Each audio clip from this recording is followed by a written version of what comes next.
Hello and welcome to zoology lecture. आज के इस लेक्चर में हम डिस्कस करेंगे बायोटिक रिलेशनशिप्स के बारे में, जिसका मतलब है जैविक संबंध।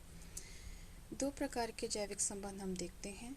जैविक संबंध यानी कि एक ही समुदाय में जो विभिन्न स्पीशीज़ हैं, उनके सारी जो पॉपुलेशंस हैं, उनका आपस में जो संबंध है उसको हम जैविक संबंध कहते हैं। तो दो प्रकार के जैविक संबंध हम देखते हैं, एक इंटरस्पेसिफिक और दूसरा इंट्रास्पेसिफिक। इंट्रास्पेसिफिक मतलब अंतः जातीय। ये एक स्पीशीज़ के जो इंडिविजुअल्स हैं, जो मेंबर्स हैं, एक ही प्रजाति के जो मेंबर्स हैं, उनमें आपस में होता है, उनके बीच में होता है, इसके लिए इसको अंतःजातीय कहेंगे। ये हम किसी और दिन जो है वो डिस्कस करेंगे, आज हम ये डिस्कस नहीं करेंगे। दूसरा है इंटरस्पेसिफिक यानी कि अंतःजातीय। तो विभिन्न स्पीशीज़ के एक समुदाय में पाई जाने वाली अलग अलग जो स्पीशीज़ हैं, उनके जो मेंबर्स हैं, उनमें आपस में जो संबंध है उसको हम इंटरस्पेसिफिक रिलेशनशिप या अंतर्जातीय संबंध कहते हैं। ये संबंध आज हम डिस्कस करेंगे। ये दो प्रकार के होते हैं। Number 1 positive and number 2 negative type of relationship. जो पॉजिटिव टाइप ऑफ रिलेशनशिप है, इनमें जो है विभिन्न हम देखते हैं। हम पढ़ते हैं न्यूट्रलिज्म के बारे में। न्यूट्रलिज्म, तो न्यूट्रलिज्म क्या होती है? न्यूट्रल यानी कि इनमें जो दो स्पीशीज़ हैं, आपस में जो मेंबर्स हैं, ना तो वो एक दूसरे का नुकसान करते हैं, ना एक दूसरे का फ़ायदा करते हैं। इससे पहले मैं ये एक और आपको जो है वो बताना चाहूँगी टर्म सिम्बायोसिस। सिम मतलब इकट्ठा रहना, इकट्ठा, और बायो लाइफ, जो सहजीविता यानी कि इकट्ठे जीव का जो रहते हैं उसको हम सिम्बायोसिस या सहजीविता कहते हैं। सिम मतलब इकट्ठे जो जीवन व्यतीत करना है। तो एक ही समुदाय में जो अलग स्पीशीज़ हैं, उनके सारी जो अलग पॉपुलेशंस हैं, उनके मेंबर्स जो हैं वो इकट्ठे रहते हैं। ऐसे में वो पॉजिटिव रिलेशनशिप शो कर सकते हैं, जिनमें एक तरह की रिलेशनशिप होती है न्यूट्रलिज्म। न्यूट्रलिज्म मतलब यहाँ पर 0/0 हम ये सिंबल से इसको डोनेट करते हैं, जिसका मतलब होता है दो स्पीशीज़ हैं और दोनों के बीच में ना तो कोई हार्मफुल इफ़ेक्ट है, ना एक दूसरे का नुकसान करते हैं और ना एक दूसरे का फ़ायदा करते हैं। और ऐसे में हम अलग जो स्पीशीज़ हैं वो देख सकते हैं कि एक ही जगह पर रह रहे हैं। जैसे एक ही पॉन्ड के अंदर जो हैं वो मेंढक भी हैं और मछलियाँ भी हैं, अलग प्रकार की मछलियाँ हैं। उनकी सभी की अपनी अपनी निचेज़ हैं, फूड निचेज़ हैं, हैबिटेट निचेज़ हैं, और वो सभी एक रहते हैं, ना एक दूसरे का नुकसान पहुंचाते हैं, ना कोई फ़ायदा पहुंचाते हैं। बजाय इसके कि सिर्फ फूड चेन या फूड वेब, एक पॉजिटिव फूड वेब की तरह वहाँ पर सर्वाइव कर रहे हैं। तो इस तरह की रिलेशनशिप को हम न्यूट्रलिज्म कहते हैं, जो आमतौर पे हम देखने को मिलती है। बहुत कॉमन एग्जांपल्स हैं। यहाँ पे मैं ये बताना चाहूँगी कि हर को आप परिभाषित कीजिए किस प्रकार की रिलेशनशिप है और बहुत सारे उदाहरणों के साथ उसको सपोर्ट कीजिए। दूसरी प्रकार की पॉजिटिव रिलेशनशिप हम देखते हैं कमेंसलिज्म, जिसे हम कहते हैं। ये दो स्पीशीज़ के बीच में सहजीविता है। तो एक स्पीशीज़ के जो मेंबर्स हैं उनको फ़ायदा होता है, पर दूसरे स्पीशीज़ के जो मेंबर्स हैं उनको ना फ़ायदा होता है ना नुकसान होता है। तो ये पॉजिटिव ज़ीरो रिलेशनशिप होती है, जिसको हम सहकारिता कहते हैं। बहुत सारे एग्जाम्पल्स हम नेचर में देखने को हमें मिलते हैं, समुदाय में देखने को मिलते हैं। जिस प्रकार से कुछ epiphytes, fight means plant, AP means on the body of another plant और एनिमल। तो कुछ प्लांट्स कुछ ऐसे होते हैं, जैसे कुछ बहुत कॉमन है एल्गीज, ये दूसरे प्लांट की बॉडी के ऊपर या एनिमल की बॉडी के ऊपर जो है उग आएंगे, या एल्गी जो है लग जाएगी। तो वहाँ पे वो जो है वहाँ से शेल्टर जो है लेते हैं। तो दूसरे जो एनिमल हैं उनकी बॉडी को ना नुकसान पहुँचता ना कुछ। बहुत अच्छा एग्जाम्पल है, जैसे हाइड्रा जो है वो चिपका रहता है जितने भी सबमर्ज प्लांट्स हैं पॉन्ड के अंदर। तो हाइड्रा और प्लांट्स की जो रिलेशनशिप है वो कमेंसलिज्म के एग्जाम्पल में आती है। इसी तरह से जंगलों में पेड़ों के तनों के ऊपर, क्योंकि बहुत मॉइस्चर वगैरह है, और कई दूसरे प्लांट्स को अगर सनलाइट चाहिए तो पेड़ों के तने के ऊपर जो है उग जाते हैं। तो ऑर्चिड्स बड़े कॉमन एग्जाम्पल हैं पेड़ों के तने के ऊपर उग जाना। तो ट्री बार्क और ऑर्चिड्स का जो रिलेशनशिप है वो कमेंसलिज्म है। ऐसे में ऑर्चिड्स को शेल्टर मिलती है, सनलाइट मिलती है ऊंचे पेड़ों से, और जो दूसरे पेड़ जिसके तने पे वो उगाया है उसको कोई नुकसान नहीं पहुंचता। तो ये कमेंसलिज्म का एग्जाम्पल हो सकता है। इसी तरह से आपने खेतों में देखा होगा जब गाय भैंसें जो हैं वो चलती हैं या घास के ऊपर वैसे गाय भैंसें चलती हैं तो उनसे जो है बहुत सारे जीव कीट जो हैं उड़ते हैं। वो कीड़ों को खाने के लिए उनके पीछे जो बगले हैं, ग्रिट्स हैं, वो भी साथ साथ उनके चलते रहते हैं। तो ये रिलेशनशिप में कैटल्स को कोई नुकसान नहीं होता है, गाय भैंसों को कोई नुकसान नहीं होता, जबकि जो उनके साथ चलने वाले जो पक्षी हैं उनको कीटों, उनको भोजन जो है वो प्राप्त हो जाता है। तो ये भी एक तरह की पॉजिटिव ज़ीरो रिलेशनशिप है, यानी कि कमेंसलिज्म रिलेशनशिप है। एक और तरह की पॉजिटिव रिलेशनशिप जिसको हम म्यूचुअलिज्म कहते हैं, सहभोजिता कहते हैं। ऐसे में जो दोनों स्पीशीज़ हैं उनके मेंबर्स जो हैं उनको दोनों को जो है फ़ायदा होता है। तो ये जो रिलेशनशिप है हम दो प्रकार में आगे बांट सकते हैं। ऑब्लिगेटरी, यानी कि जो दोनों जीव हैं वो सिम्बायोटिक सहज जीविता में रहते हैं, साथ साथ रहते हैं, और दोनों एक दूसरे बगैर जीवित भी नहीं रह सकते। तो बहुत अच्छा उदाहरण है ऑब्लिगेटरी म्यूचुअलिज्म का फ्लैजिलेट एंड टर्माइट्स के बीच में। ऐसे में एक तरह का फ्लैजिलेटा है जिसको हम कहते हैं ट्राइकोनिम्फा। ट्राइकोनिम्फा एक तरह का प्रोटोजोन है। ये प्रोटोजोन टर्माइट के जो आंत्र है उसमें सर्वाइव करता है। तो सिम्बायोसिस का बहुत अच्छा एग्जाम्पल है, सहजीविता ऑब्लिगेटरी म्यूचुअलिज्म का एग्जाम्पल है। ऐसे में जो ट्राइकोनिम्फा है, जो टर्माइट है उसका भोजन होता है वुड, यानी कि प्लांट सेल्स, यानी कि cellulose is the main carbohydrate in their food. तो इस सेलुलोज को डाइजेस्ट करने के लिए उनमें सेलुलेस एंजाइम नहीं होता, तो ये एंजाइम सिक्रीट करता है उनके लिए ट्राइकोनिम्फा उसकी आंत्र में। तो जो टर्माइट है उसकी जो फूड है उसका डाइजेशन हो जाता है और ट्राइकोनिम्फा को भी फूड एंड शेल्टर मिल जाता है। तो ये दोनों एक दूसरे के जो है बगैर जीवित नहीं होते। तो ये ऑब्लिगेटरी म्यूचुअलिज्म का एग्जाम्पल है।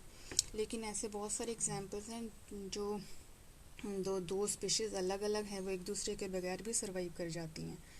जैसे एक उदाहरण, इसको हम फैकल्टेटिव म्यूचुअलिज्म कहते हैं। और जैसे बहुत अच्छा उदाहरण है सी एनीमोन और हर्मिट क्रैब का। तो सी एनीमोन्स जो हैं वो सीलेंट्रेट होते हैं और हर्मिट क्रैब जो है वो आर्थ्रोपोडा क्रस्टेशियन है। तो ऐसे में जो हर्मिट क्रैब है वो खाली जो मॉलस्क के शेल है उनमें अपना घर बना के, शेल्टर बना के रहता है और अपने ऊपर जो है वो सीलेंट्रेटा सी एनीमोन्स लगा के घूमता है।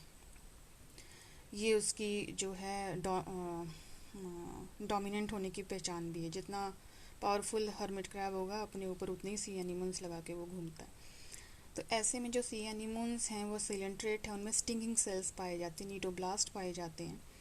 और हर्मिट क्रैब जो है, हर्मिट क्रैब के पास उसके दुश्मन नहीं फटकते क्योंकि सी एनीमोन्स के स्टिंगिंग सेल्स उनके दुश्मनों को आसपास नहीं फटकने देते। जबकि जो सी एनीमोन है वो स्थिर रूपी है, सिडेंट्री है, वो अपने आप घूम फिर नहीं सकता है। तो हर्मिट क्रैब के ऊपर, हर्मिट क्रैब जिस शेल के अंदर घुसा हुआ है उस शेल के ऊपर वो जो है और हर्मिट क्रैब उसको यहाँ से वहाँ लेके जाता है। तो उसको फ्री की यहाँ से वहाँ सैर मिलती है, नया एनवायरनमेंट मिलता है, नया टाइप का फूड मटेरियल मिलता है, जबकि जो हर्मिट क्रैब है उसको प्रोटेक्शन मिलती है। तो दोनों एक दूसरे के साथ सिम्बायोसिस म्यूचुअलिज्म के रूप में करते हैं। लेकिन ये सिम्बायोसिस जो है दोनों एक दूसरे के बगैर रह सकते हैं, तो ये फैकल्टेटिव टाइप के सिम्बायोसिस है। एक और प्रकार का म्यूचुअलिज्म देखने को मिलता है जिसको हम प्रोटो कॉर्पोरेशन कहते हैं। प्रोटो कॉर्पोरेशन में जो है हम देखते हैं कि ये दोनों का जो साथ साथ रहना ज़रूरी नहीं है, दोनों स्पीशीज़ का। ऐसे में आप देखते हैं कि कैटल है, उसके पीठ के ऊपर कभी कभी गाय भैंसें के पीठ के ऊपर कभी बर्ड्स बैठ जाते हैं और उनके ऊपर जो चिचिड़ी वगैरह हैं, टिक एंड माइट्स हैं, वो उनको खाते हैं। और इस तरह से कैटल की जो बॉडी है वो पैरासाइट से फ्री हो जाती है और बर्ड्स को भी फूड मिल जाता है। तो ये पर दोनों में सिम्बायोसिस में अलग अलग ये रह सकते हैं, तो इसको हम एक और टर्म भी देते हैं प्रोटोकॉपरेशन। तो ये 3 पॉजिटिव रिलेशनशिप्स हमने पढ़ी, न्यूट्रलिज्म, कमेंसलिज्म, म्यूचुअलिज्म। अब हम बात करते हैं नेगेटिव टाइप के रिलेशनशिप्स के बारे में। तो नेगेटिव टाइप की रिलेशनशिप्स जो 2 स्पीशीज में देखने को मिलती हैं, उनमें एक है एंटीबायोसिस। एंटीबायोसिस जो है विरोधिता, एंटी मीन्स विरोध करना, बायोसिस मतलब दूसरे किसी जीव का, प्लांट या एनिमल का जो है वो उसको नहीं पनपने देना, इसको हम कहते हैं एंटीबायोसिस। तो एंटीबायोसिस बहुत कॉमन हमें देखने को मिलती है। जो एंटीबायोटिक शब्द है ये बड़ा प्रचलित है, सबका जाना हुआ है, सभी जानते हैं इसका मतलब क्या है। यानी कि एंटीबायोटिक्स, जब आप ऐसी केमिकल्स खाते हैं इससे आपके जो बैक्टीरिया हैं वो मर जाते हैं, बॉडी के अंदर बैक्टीरिया मर जाते हैं। तो ऐसा केमिकल जो दूसरे जीव को मार देता है उसको एंटीबायोटिक कहते हैं। तो इसी के ऊपर ये टर्म भी आप समझ सकते हैं, एंटीबायोसिस। और बहुत अच्छा एंटीबायोसिस का उदाहरण देखने को मिलता है जब पेनिसिलिन का इजाद हुआ था। पेनिसिलिन जो है हमने खोजी थी, ये चांस डिस्कवरी है, लेकिन इसकी डिस्कवरी में ये देखा था कि जो दूसरे बैक्टीरियल ग्रो करने चाहे थे वो नहीं हुए थे, क्योंकि पेनिसिलिन एक तरह की फंगल है, उसके स्पोर्स पाए जाते हैं। तो उस पेनिसिलिन के स्पोर्स, फंगल स्पोर्स होने की वजह से जो है दूसरे बैक्टीरिया जो है वो कल्चर में डेवलप नहीं हो पाए, क्योंकि जो फंगल है उसने बैक्टीरिया को डेवलप नहीं होने दिया। ऐसे में आप नॉर्मली देखते हैं कि नीम ट्री के नीचे या रबर ट्री के नीचे दूर दूर तक दूसरी घास या दूसरे पेड़ पौधे नहीं होते, क्योंकि ये इनसे ऐसे केमिकल्स ऐसे जो हैं वो निकलते हैं एल्कलॉइड्स, जिससे जो है दूसरी लाइफ, किसी भी प्रकार की लाइफ वहाँ पे डेवलप नहीं हो पाती है। इसी तरह से आप यूकेलिप्टस जो सफ़ेदा का पेड़ है उसके आसपास भी देखते हैं कि उसके पेड़ के नीचे जो है कोई घास या दूसरे पेड़ पौधे जो है पनप नहीं सकते, क्योंकि उसकी भी एंटीबायोटिक एक्टिविटी रहती है। तो ये है एंटीबायोसिस। और अब हम डिस्कस करते हैं पैरासिटिज्म के बारे में। पैरासिटिज्म परजीविता यानी कि दूसरों के ऊपर अपनी जीविका करना, तो इसको हम बोलते हैं पैरासिटिज्म। तो पैरासिटिज्म में एक परजीवी है और दूसरा जो है उसका पोषक है, जिसके ऊपर अपना जीविका करता है, उसको हम पोषक कहते हैं या होस्ट कहते हैं। तो होस्ट एंड पैरासाइट रिलेशनशिप इसमें पाया जाता है। तो एक इसमें होता है होस्ट और दूसरा होता है इसमें पैरासाइट, परजीवी। तो ऐसे बहुत सारे उदाहरण हमें देखने को मिलते हैं। 2 प्रकार में हम इसको बांट सकते हैं। एक को हम कहते हैं एक्टोपैरासिटिज्म, और दूसरी जो है वो कहलाती है एंडोपैरासिटिज्म।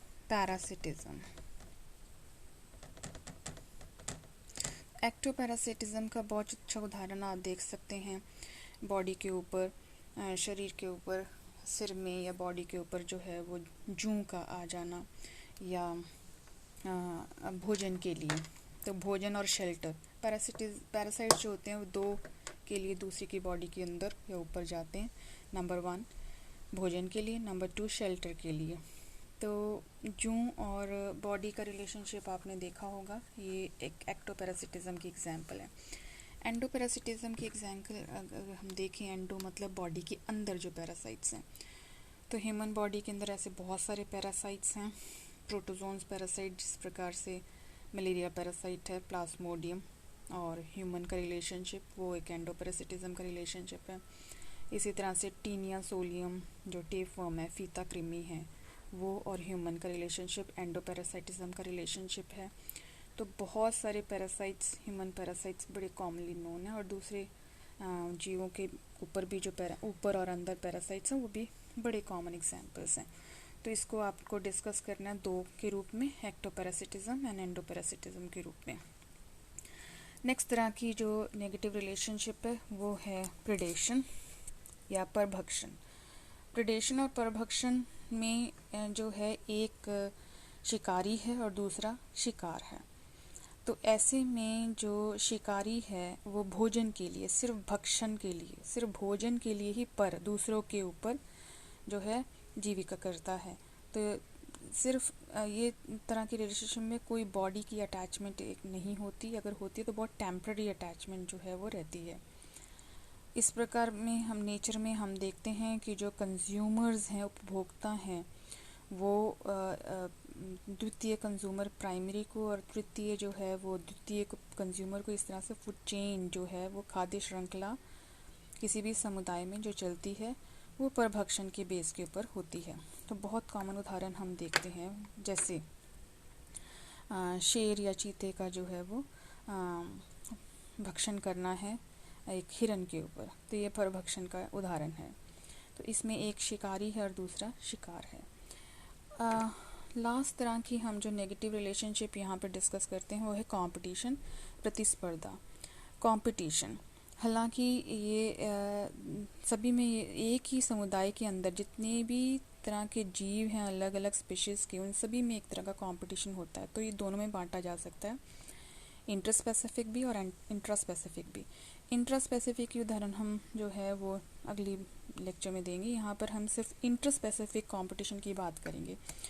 तो बहुत अच्छा उदाहरण आप देख सकते हैं कि जब शिकार होता है तो आप देखेंगे कि शिकार के ऊपर अलग अलग स्पीशीज़ हैं, लॉयंस भी हैं और हाइना बहुत कॉमनली शिकार के ऊपर, जब भी शेर शिकार करते हैं तो साथ में जो है लकड़बग्गे हाइना भी आ जाते हैं। तो ये दोनों में कंपटीशन है शिकार के लिए नॉर्मली। तो एक ही शिकार के लिए अलग अलग स्पीशीज़ में हम कंपटीशन जो है वो देखने को हमें मिलता है। इस प्रकार के कंपटीशन को आप जो है वो इंटरस्पेसिफिक कंपटीशन कहेंगे। इस प्रकार से कंपटीशन नेचर में जो है अलग अलग स्पीशीज़ के लिए air water for the territory making competition जो है वो रहता है। तो अलग स्पीशीज़ के बीच में जो एग्जांपल्स हैं उनको हम इंट्रास्पेसिफिक कंपटीशन के रूप में देंगे। इस लेक्चर में इतना ही। उम्मीद है आपको एक ब्रॉड ओवरव्यू पता लगा होगा बायोटिक रिलेशंस के बारे में। Thank you so